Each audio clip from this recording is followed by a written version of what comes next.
Friends, ఇప్పుడే అందిన వార్త. సీఎం రేవంత్ రెడ్డి సంచలన నిర్ణయం. అన్నంత పనిచేసిన సీఎం రేవంత్ రెడ్డి అంటూ వార్తలు అయితే వినిపిస్తున్నాయి. ఆ విషయాలు చెప్పడానికి వీడియో చేయడం జరుగుతుంది. ఎండ్ వరకు చూడండి, కంప్లీట్ ఇన్ఫర్మేషన్ అయితే మీకు అర్థమవుతుంది. చాలా మంది చూస్తున్నారు కానీ సబ్స్క్రైబ్ చేసుకో మర్చిపోతున్నారండి. దయచేసి ఛానల్లో సబ్స్క్రైబ్ చేసుకొని బెల్ ఐకాన్ ఆల్ యాప్ చేయండి. ఇటువంటి ఇంపార్టెంట్ ఇన్ఫర్మేషన్ మిస్ అవ్వకుండా మీ ఫోన్ నోటిఫికేషన్ రూపంలో వస్తుందండి.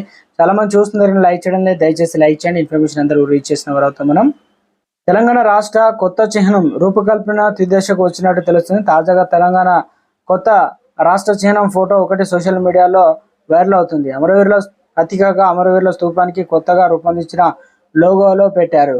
కొత్త లోగోలో అమరవీరుల స్తూపంతో పాటు వరి కంకులు ఉన్నాయి. తెలుగు, ఉర్దూ, ఇంగ్లీష్తో పాటు కొత్తగా హిందీ భాషలో తెలంగాణ ప్రభుత్వం రాసిన పదాలు కొత్త లోగోలో పొందుపరిచారు.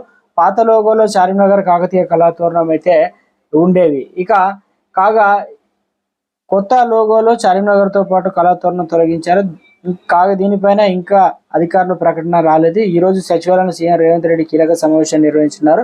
పలు రాజకీయ పార్టీ నేతలతో సమావేశం కానున్నారు. అయితే రాష్ట్ర చిహ్నం గీతంపై ప్రభుత్వ నిర్ణయాలు రాజకీయ పార్టీలకు సీఎం రేవంత్ వివరించనున్నారు. ఈ సమావేశానికి బీఆర్ఎస్, బీజేపీ పార్టీలు ప్రభుత్వం నుంచి ఆహ్వానం అందకపోవడంతో చర్చనీయాంశమైంది.